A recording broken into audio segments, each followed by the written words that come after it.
Hello everyone. Today let's look at the line by line explanation of chapter The Last Lesson from class 12th English book. Let's move on to the video now. The last lesson is by the author Alphonse Daudet. In the last lesson, the author narrates events about the year 1870 when France was captured by Bismarck-led Prussian forces. Furthermore, the Lorraine and Alsace district went under Prussian rule. There was the discontinuation of teaching French in these two districts. There was an order for the French teachers to leave. Consequently, M. Hamel was not able to stay in his old school. In spite of this, the last lesson from him was full of devotion. One student, whose name was Franz, M. Hamel was afraid of him. There was an anticipation of punishment from this student when he came to school that day. However, he learned that this will be his last lesson. Soon, he realized the importance of this subject. The story shows us how people feel when they don't learn their language. So there were two important themes. First one is the importance of their mother tongue, and the second one is impact of war on the lives and people. So let's get started.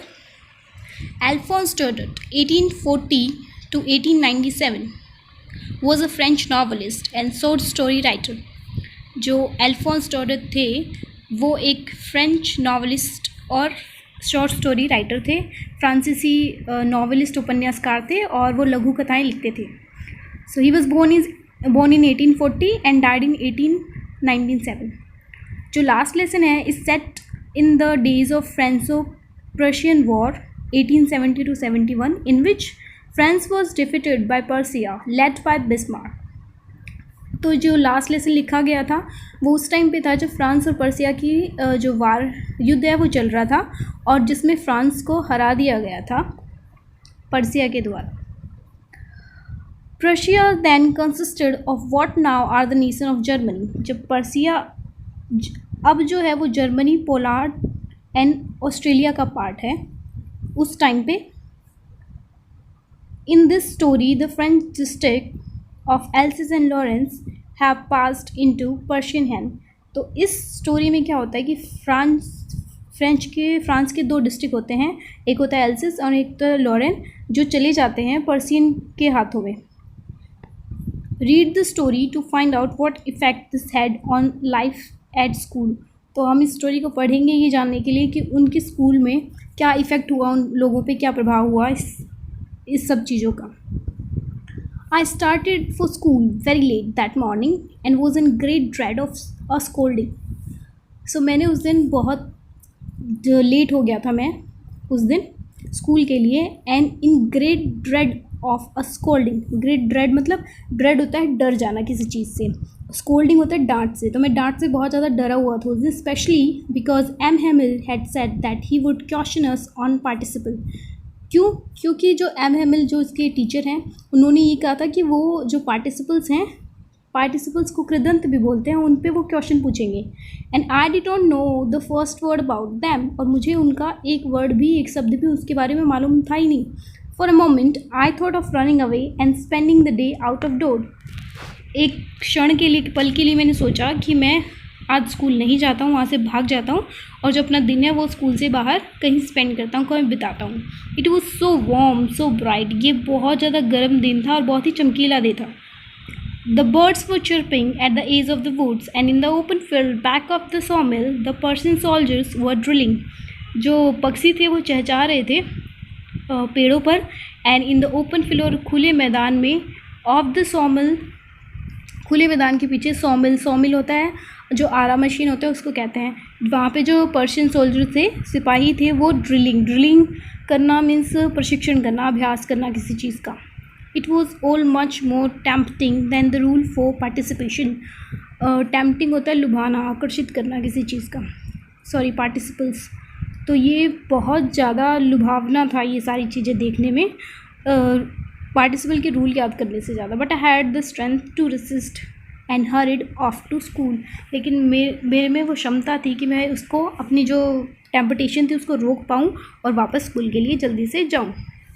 When I passed the town hall, there was a crowd in front of the bulletin board.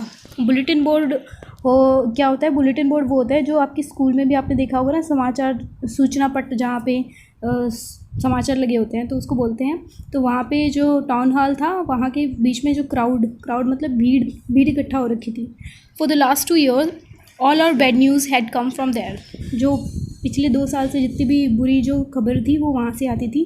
The lost battle, हारे हुए जो युद्ध थे उनके बारे में, the draft जो प्रारूप आता था, and the order of the commanding officer, जो कमांडिंग ऑफिसर थे उनके जो ऑर्डर आते थे वो सब वहाँ से आते थे। And I thought to myself without stopping what can be the matter now. और मैं बिना रुके सोच रहा था कि अब क्या बात हो सकती है, अब क्या न्यूज़ आई होगी। Then as I heard by as fast as I could go, फिर मैं हर्ड बाय मतलब बहुत तेज़ी से, जितना तेज़ मैं जा सकता था उतनी तेज़ से मैं जल्दी कर रहा था जाने के लिए। द ब्लैकस्मिथ होता है लोहार जो लोहे का काम करता है। वेचर, जिसका नाम था वेचर, हु वॉज देयर, जो वहाँ पे था, विद हिज अप्रेंटिस होता है शिक्षार्थी। रीडिंग द बुलेटिन, वो समाचार सारे पढ़ रहा था। कॉल्ड आफ्टर मी, वो मुझे बोलता है, don't go so fast bub, you will get to your school in plenty of time. Bub होता है किड बेसिकली, तो कहता है कि इतना जल्दी मत कर, तू आराम से, बहुत टाइम है, आराम से स्कूल पहुंच जाएगा। I thought he was making fun of me, मुझे लगा वो मेरा मजाक उड़ा है। And reached M Hamel's little garden all out of breath, और मैं एम हैमल के बिना सांस लिए मतलब वहाँ तक एम हैमल के गार्डन तक पहुँच गया। यूजली व्हेन स्कूल बिगिन, जैसे स्कूल हमेशा जैसे शुरू होता है, देयर वाज अ ग्रेट बस्टल होता है हलचल, वहाँ पे बहुत ज़्यादा हलचल रहती है, शोर रहता है। Which could be heard out in the street, जो गली में भी सुनाई देता है। The opening and the closing of desk, जो डेस्क होते हैं उनको खोलना बंद करना। लेसन रिपीटेड इन यूनिसन होता है एक स्वर में, जो लेसन होते हैं एक स्वर में बच्चे बोलते रहते हैं एक साथ। वेरी लाउड, बहुत तेज़। With our hands over our ears to understand better, क्योंकि हमें जो हमारे हाथ हैं वो हमारे कानों पर लगाने पड़ते हैं सुनने के लिए। And the teacher's great ruler rapping on the table, और जो टीचर है अध्यापक, उसकी जो बड़ी छड़ी होती है वो टेबल पे मारता है उसको। But now it was also still, लेकिन आज जो था वो बहुत ही शांति थी वहाँ पे। I had counted on the commotion to get to my desk without being seen, और मुझे जो है हल्ला शोर, कॉमिशन होता है हल्ला हंगामा, वो चाहिए होता था, चाहिए होगा मुझे, बिना चाहता कि कोई मुझे बिना देखे मैं अपने डेस्क पे जाके बैठ जाऊँ। But of course that day everything had to be as quiet as Sunday morning, लेकिन उस दिन जो था हर चीज़ इतनी शांत थी जैसे कि संडे मॉर्निंग हो, जैसे कि रविवार की सुबह हो। Through the window I saw my classmates, window से मैंने अपने क्लासमेट्स को देखा, अपने सहपाठियों को देखा। ऑलरेडी इन देयर प्लेसेस, वो ऑलरेडी अपनी जगह पर थे। And M Hamel walking up and down with his terrible iron ruler under his arm, और जो एम हैमल टीचर है वो वॉक कर रहा था with his terrible और iron ruler, उसकी जो टेरिबल होता है भयानक, जो भयानक दिखती थी, लोहे की जो छड़ी थी जो उसने अपनी बाजू में लगाई हुई थी। I had to open the door and go in before everybody, मुझे अब दरवाज़ा खोलना पड़ेगा और सब लोगों के सामने जाना पड़ेगा। You can imagine how I blushed and how frighten I was, आप सोच सकते हो कि ब्लश होता है वहाँ पे जो गाल पे लालिमा आ जाती है उसको बोलते हैं। एंड हाउ फ्राइटन मतलब डरा हुआ, कितना ज़्यादा डरा हुआ था कि मेरे जो गाल थे वो ब्लश करने लगे थे। बट नथिंग हैपेंड, बट लेकिन कुछ भी नहीं हुआ। M Hamel saw me, M Hamel ने मुझे देखा एंड सेड वेरी काइंडली, और बहुत ही काइंडली, बहुत ही दया से बोला, प्यारे ढंग से बोला, go to your place quickly, जल्दी से अपनी जगह पे जाके बैठ जाओ। Little Franz, we were beginning without you, हम तुम्हारे बिना शुरू करने वाले थे, कर रहे थे। I jumped over the bench and sat down at my desk, मैं जल्दी से जाकर अपने बेंच पे बैठ गया। Not till then when I had got a little odd my fright did I see that our teacher had on his beautiful green coat, मैं ना थोड़ा बहुत डरा हुआ था। डिड आई सी, मैंने देखा कि मेरा टीचर जो है, मेरा अध्यापक है, उसने क्या किया, उसने एक ब्यूटीफुल ग्रीन कोट, एक बहुत ही सुंदर ग्रीन कलर का कोट पहना हुआ था। हिज फ्रिल्ड होता है झालरदार, हिज फ्रिल्ड शर्ट, उसकी जो शर्ट थी वो झालरदार थी। And the little black silk cap, और उसने एक ब्लैक काले रंग की सिल्की मतलब कैप पहनी हुई थी, टोपी पहनी हुई थी। ऑल एम्ब्रॉयडर, जिस पे जो एम्ब्रॉयडरी है, जो इसको कसीदाकारी बोलते हैं, वैसे हम कढ़ाई भी बोल सकते हैं, उस पर थी। That he never war except on inspection and price days, जो वो कभी भी नहीं पहनता था, सिर्फ इंस्पेक्शन होता था जब निरीक्षण का दिन होता था या फिर प्राइज डिस्ट्रीब्यूशन इनाम बांटने का दिन होता था, तो उस दिन वो उसको पहनता था। Beside the whole school seemed so strange and solemn, इसके अलावा जो पूरी स्कूल थी वो बहुत ही अजीब और सॉलम होते शांत दिख रही थी। But the thing that surprised me, solemn, लेकिन सबसे ज़्यादा जो चीज़ थी जिसने मुझे सरप्राइज़ किया, हैरान किया, was to see on the black back benches that were always empty, जो पीछे के बेंच थे वो हमेशा खाली रहते थे। The village people sitting quietly like ourselves, जो गांव के लोग थे वो वहाँ पे बहुत ही शांति से बैठे थे खुद से। ओल्ड हॉसर, वहाँ पे हॉसर बैठा था, एक बूढ़ा आदमी है। History conned hat the former mayor, और वहाँ जिसने 3 कोनों वाली हैट टोपी पहनी हुई थी, और फॉर्मर मेयर मतलब पहले जो पुराना महापालिक जो अध्यक्ष था वो बैठा था। द फॉर्मर पोस्ट मास्टर, पहले का जो पोस्ट मास्टर था वो बैठा था। एंड सेवरल अदर बिसाइड्स, और कई सारे लोग उसके साथ में बैठे हुए थे। एवरीबडी लुक्ड सैड, सब लोग सैड उदास दिखाई दे रहे थे। And Hauser had brought an old primer होता है एक पुरानी किताब, तो जो हॉसर है वो अपने साथ एक पुरानी किताब लेके आया था। Thumbed at the edge and he held it open on his knees, और उसने अपने जो अंगूठे हैं वो उसके एज किनारे पर लगाए हुए थे और अपनी नी पर, अपने जो पैरों के घुटनों पर उसको रखा हुआ था। With great spectacles lying across the pages, और उसके जो पेजेस हैं, पन्ने हैं, उसके ऊपर उसने अपना बड़ा चश्मा रखा हुआ था। When I was wondering about it all, मैं इन सब के बारे में जब हैरानी से सोच रहा था, M हैमिल mounted his chair, M हैमिल ने अपनी चेयर जो है उसको फिक्स किया, उसको ठीक से रखा। And in the same grave and gentle tone, और उसी ग्रेव होता है जो किसी चीज़ पर गहरा असर डाल देती है, एंड जेंटल और प्यारी और भद्र आवाज़ में उसने कहा, when he had used to me said, जब वो हमें बोलता था ऐसे, उसने कहा, माई चिल्ड्रन, मेरे बच्चों, this is the last lesson I shell give you, ये जो आखिरी लेसन है, पाठ है जो मैं तुम्हें दूंगा। The order had come from Berlin to teach, Berlin से जो है वो ऑर्डर आदेश आया है, टू टीच ओनली जर्मन, सिर्फ और सिर्फ जर्मन पढ़ाने का, in the schools of Alsace and Lorraine और एल्सिस के स्कूल में सिर्फ और सिर्फ जर्मन पढ़ाई जा रही है।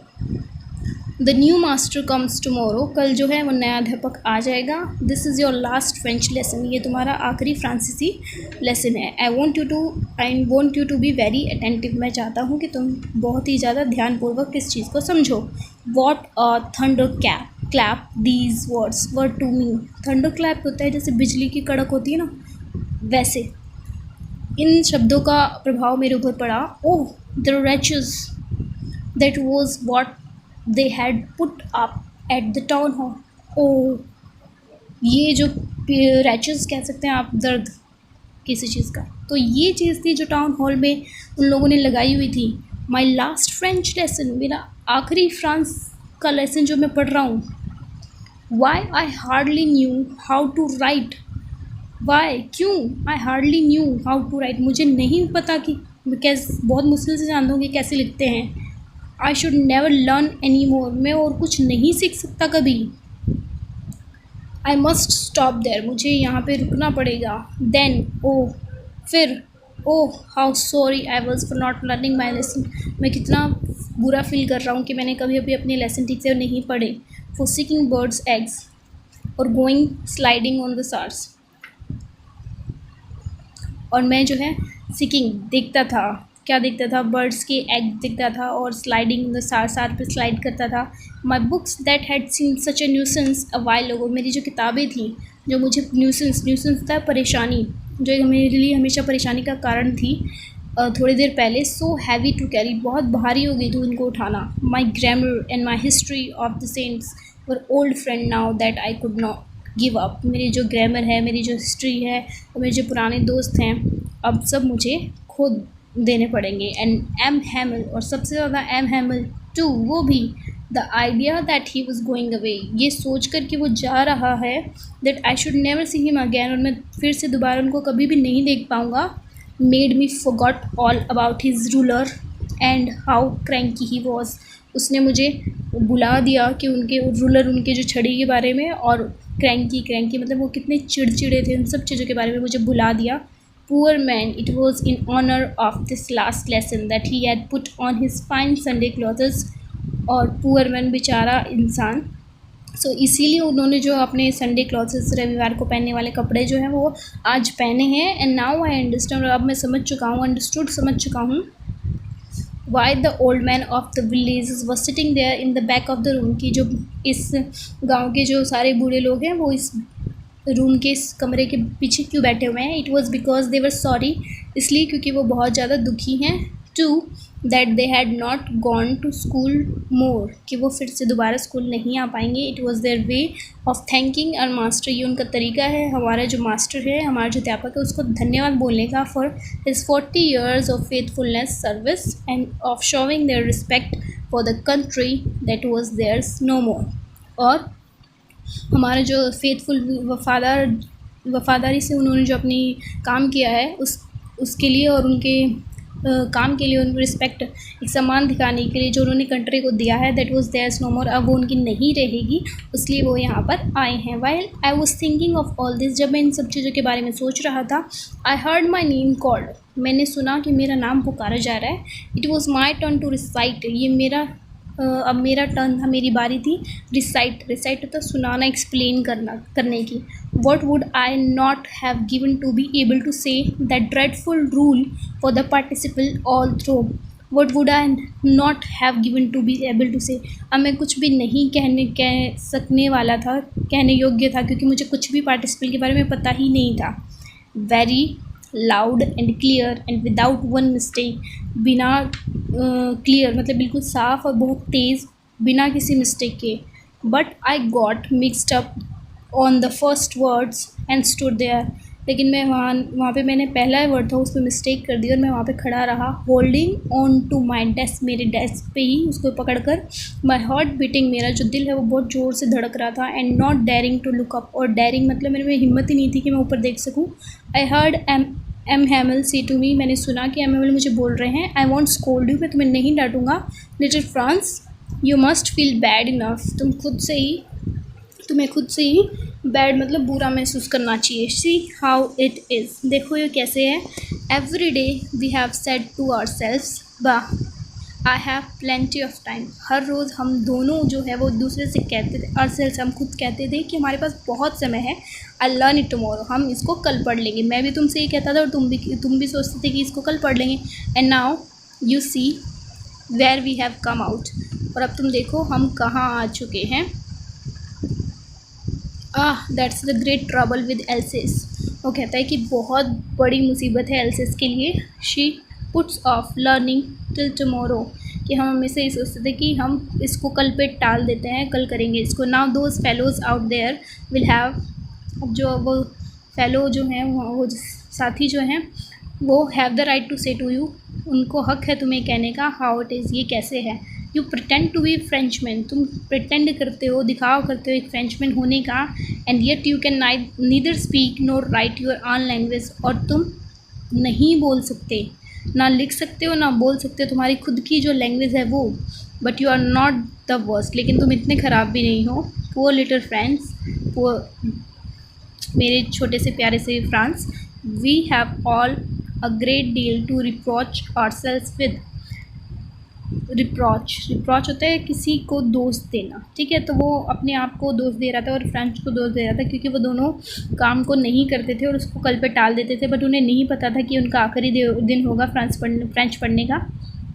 Your parents were not anxious enough to have you learn, तुम्हारे जो पेरेंट्स थे, वो तुम्हारे जो माता पिता थे, वो इतने ज़्यादा चिंतित नहीं थे, उत्सुक नहीं थे तुम्हें पढ़ाने के लिए। They prefer to put you to work on a farm or at the mills. Prefer होता है किसी मतलब एक चीज़ से ज़्यादा दूसरी चीज़ को चुनना, तो वो क्या चुनते थे, वो ये चुनते थे कि तुम फार्म पे काम करो या फिर मील में काम करो, so as to have a little more money, जिससे तुम थोड़े और पैसे कमा सको। एंड आई, और मैं, I have been to blame also, मुझे भी अपने आप को ब्लेम करना है, दोष देना है। Have I not often sent you to water my flowers instead of learning your lessons, मैं भी तुम्हें जो है अपने जो पौधे हैं उनको पानी देने के लिए भेज देता था तुम्हें पढ़ाने के बजाय। And when I wanted to go fishing, और जब मैं फ़िशिंग के लिए जानना चाहता था, did I not just give you holiday, क्या मैं तुम्हें एक हॉलीडे नहीं देता था उस टाइम,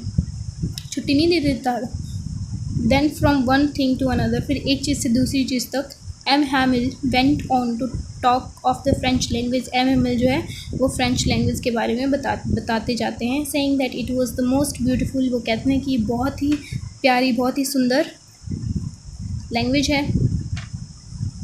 इन द वर्ल्ड, इस संसार में। The clearest, the most logical, that we must guard it among us and never forget it, ये इतनी लॉजिकल है, तथ्य से भरी हुई है कि हमें, तर्क संगत है कि हमें इसको कभी भी अपनी ज़िंदगी में इसको कभी भी नहीं भूलना चाहिए।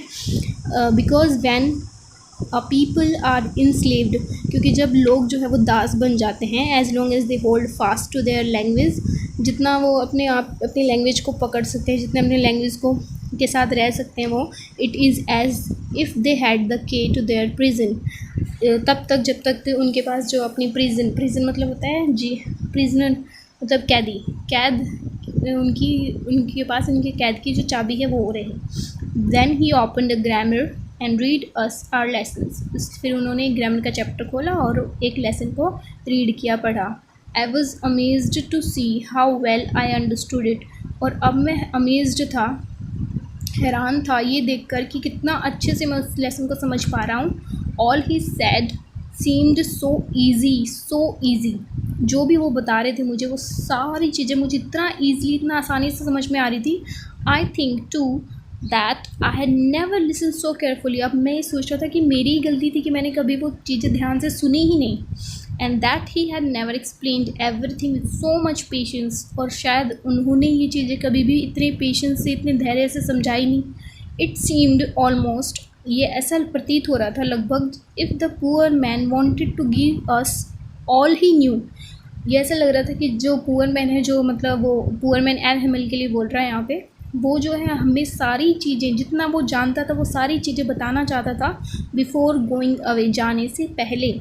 And to put it all into our heads to at one stroke, stroke वैसे होता है प्रहार, लेकिन यहाँ पे स्ट्रोक का मीनिंग आएगा कि एक ही बार में वो चाहते थे कि हमारे दिमाग में सारी चीज़ें वो अच्छे से फिट हो जाएं, इसलिए वो इतना पेशेंसली समझा रहे थे। After the grammar he had a lesson in writing, grammar के बाद हमारा एक राइटिंग का एक लेसन था, लिखने का एक लेसन था। That day M Hamel had new copies for us, उस दिन जो एम हैमिल थे टीचर थे, उनके पास हमारे लिए नई किताबें थी। Written in a beautiful round hand, beautiful round hand होता है इस एक प्रकार की लिखावट, तो वो बहुत ही अच्छी लिखावट में लिखे हुए थे। फ्रेंड्स एल्सिस, उस पर लिखा होता friends else's, they looked like little flags floating everywhere in the school room, ऐसा लग रहा था कि छोटे छोटे फ्लैग जो हैं, छोटे छोटे जो झंडे हैं वो हर जगह फ्लॉट कर रहे हैं, लहरा रहे हैं हमारी क्लास के रूम में।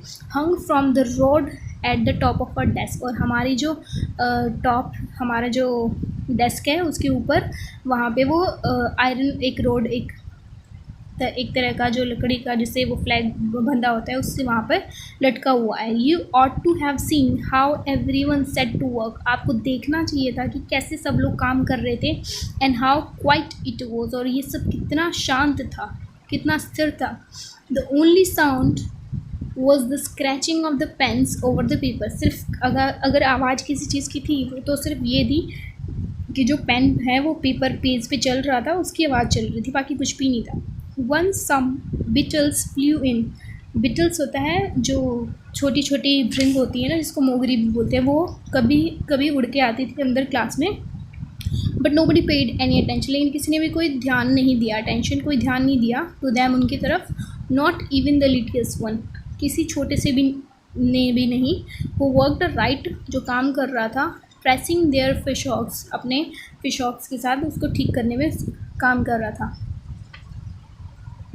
As if that was French, कि जैसे वो फ्रेंच ही हो। टू भी on the roof the pigeon cooed very low, pigeon होते हैं कबूतर, और क्विड होता है गुटरगू करना। जो पीजन है वहाँ पे रूफ पे वो गुटरगू कर रहे थे बहुत ही धीमी धीमी आवाज़ में। And I thought to myself, मैंने अपने आप से सोचा, will they make them sing in German even the pigeons, क्या वो लोग जो आएंगे वो पीजन्स कबूतर को भी जर्मन में बोलना सिखाएंगे। When I looked up from my writing, जब मैंने ऊपर देखा, आई सो एम हेमिल सिटिंग मोशनलेस, तो मैंने देखा कि जो एम हेमिल है वो मोशनलेस मतलब स्थिर बैठे हुए हैं, मोशनलेस मतलब स्थिर बैठे हुए हैं, इन हिज चेयर, अपनी कुर्सी पर, एंड गेजिंग होता है घूरना, first at one thing then at another, पहले किसी एक चीज़ पे फिर दूसरी चीज़ पे वो घूर रहे हैं। As if he wanted to fix in his mind just how everything looked in that little school room, जैसे कि वो सारी चीज़ें ना वो अपने दिमाग में बैठा लेना चाहते थे कि इस रूम की हर चीज़ जो है वो कैसी दिखती है, फैंसी, बिल्कुल काल्पनिक। For 40 years he had been there in the same place, क्योंकि वो 40 साल से इस जगह पर थे। With his garden outside the window, और उनका जो बगीचा था वो विंडो खिड़की के बाहर था, and his class in front of him, और उसके सामने उनकी क्लास होती थी।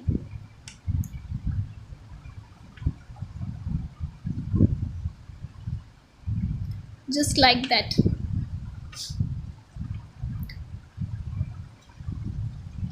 Only the desks and benches had been worn smooth. सिर्फ जो डेस्क थे और बेंच थे, सिर्फ वही चीज़ें थी जो थी वॉन वॉन होता है फट जाना, थोड़ा घिस जाना, स्मूथली मतलब कम कम करना किसी चीज़ को। और स्मूथ का मतलब होता है मुलायम भी होता है, स्मूथ का मतलब शांत भी होता है। The walnut tree in the garden, walnut मतलब अखरोट का पेड़ जो था गार्डन में, वर टॉलर, वो बड़ा हो गया था। एंड द हुफिन होता है एक तरह का होप, पौधे का जो तना होता है उसको कहते हैं हुफिन, दैट ही हैड प्लांटेड, जो उन्होंने खुद से बोया था।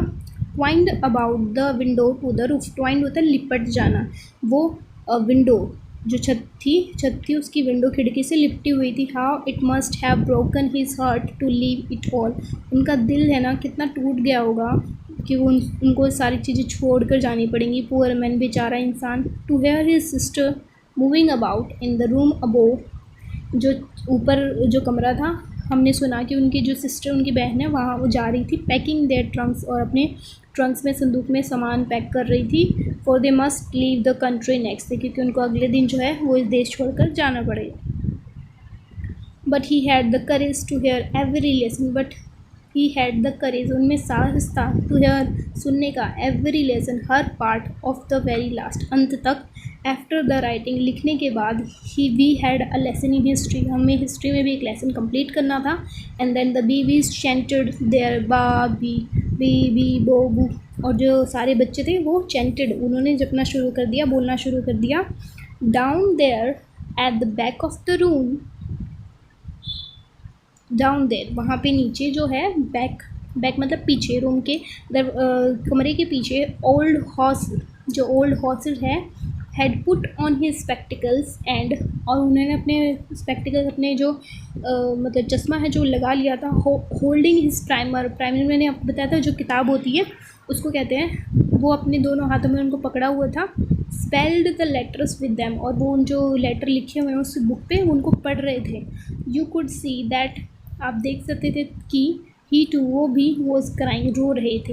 His voice trembled with emotion, उनकी जो वॉइस थी, उनकी जो आवाज़ थी वो काँप रही थी, ठीक है, उनकी आवाज़ में कपकपाहट थी। And it was so funny to hear him that we all wanted to laugh, और ये एक फ़नी तरीके से होगा कि हम सब उस टाइम पे हंसना भी चाहते थे एंड रोना भी चाहते थे। How well I remember it the last lesson, अरे ये लेसन है ना मेरे को अच्छे से याद रहेगा हमेशा, ये आखिरी lesson. All at once the church clock struck 12, और उसी समय पे जो चर्च पे, जो गिरजाघर पे जो क्लॉक लगी हुई थी उसमें 12 बज चुके थे। देन द एंजलिस होता है जो एक कैथोलिक प्रार्थना होती है ना, उसको कहते हैं Angeles. At the same moment the trumpet of the Persian और उसी समय पे जो पर्शियन लोग थे जो रिटर्निंग फ्रॉम द ड्रिल, जो अपनी ड्रिल से अपने अभ्यास से वापस आ रहे थे, उनके आने की जो ट्रम्पेट है, जो धुन है जिसको तुरई बोलते हैं, वो भी बज रही थी। साउंडेड अंडर आर विंडो, हमारी खिड़की के नीचे से आवाज़ आ रही थी। M Hamel stood up, M Hamel खड़े हुए। वेरी पेल, वो पेल मतलब फीका पड़ जाना, जो बहुत ही कमज़ोर दिखाई दे रहे थे। इन हिज चेयर, अपनी कुर्सी पे। I never saw him look so tall, मैंने उनको कभी भी इतना लंबा नहीं देखा। माई फ्रेंड, मेरे दोस्त। सैड ही, उन्होंने कहा। माई फ्रेंड्स, मेरे दोस्तों। उनका ही बट समथिंग चॉक्ड हिम, लेकिन किसी ने उनको चॉक कर लिया। चॉक कर दिया मतलब जाम हो जाना, फंस जाना। Unable to speak, he could not go on, वो नहीं बोल पा रहे थे क्योंकि उनका जो गला है वो इमोशन से भर गया था। Then he turn to the blackboard, फिर जो है वो ब्लैक बोर्ड जो उसकी तरफ मुड़े। Took a piece of chalk, और उन्होंने चॉक का टुकड़ा उठाया। And bearing on with all his might, और बियरिंग ऑन बहुत ही अच्छे आचरण से उन्होंने लिखा। He wrote as large as he could, उन्होंने इतना बड़ा लिखा जितना वो लिख सकते थे। वेवलो ले फ्रांस, वेवले फ्रांस का मतलब होता है फ्रांस अमर रहे। Then he stopped and leaned his head against the wall, फिर वो रुके और उन्होंने अपनी जो हेड, अपना जो सर है वो वॉल के अगेंस्ट मतलब दीवार से अपना जो लीन होता है सहारा लेना, ठीक है, सर लगाया। एंड विदाउट अ वर्ड, और बिना कोई इसी शब्द के, he made a gesture to us with his hand, उन्होंने अपने हाथ से एक इशारा किया। गेस्चर होता है इशारा करना। School is dismissed, you may go, school जो है डिसमिस्ड होता है वैसे खारिज होना, बट उन्होंने कहा कि स्कूल की छुट्टी हो गई है और आप जा सकते हैं। तो इस लेसन से हमें बहुत सारी बातें पता चलती हैं। पहली बात तो ये पता चली कि जो टीचर है उनका जो मुख्य सब्जेक्ट जो होता है ना, लोग कैसे पीड़ित होते हैं जब उनकी जो लैंग्वेज है, उनकी जो मदर टंग है वो उनसे छूट जाती है, क्योंकि ये उनकी एक आइडेंटिटी होती है, एक उनकी इंडिपेंडेंस होती है। क्योंकि लोग जो है वो दूसरी लैंग्वेज में बोलना कंफर्टेबल फील नहीं करते जितना वो अपनी मदर टंग में बोलना कंफर्टेबल फील करते हैं। तो किस तरह से ना एल्सिस के लोग ये बात एक्सेप्ट नहीं करने की कोशिश कर रहे थे कि उनकी लैंग्वेज जो है वो उनसे छीनी जा चुकी है। और दूसरा जो मेन इस चैप्टर का इशू था वो ये था कि हर जो टीचर है और हर जो स्टूडेंट है, दोनों को ना जैसे फ्रेंड्स और एम हैमल दोनों ना हर काम को टालते रहते थे कि कल करेंगे, वो लापरवाही करते थे। और लेकिन जब अब एल्सिस और लॉरेंस के स्कूलों में फ्रेंच ही नहीं पढ़ाई जाएगी तो वो मायूस हो गए थे और वो उस चीज़ के लिए रिग्रेट कर रहे थे। आई होप आप लोगों को ये चैप्टर समझ में आया होगा। Thank you.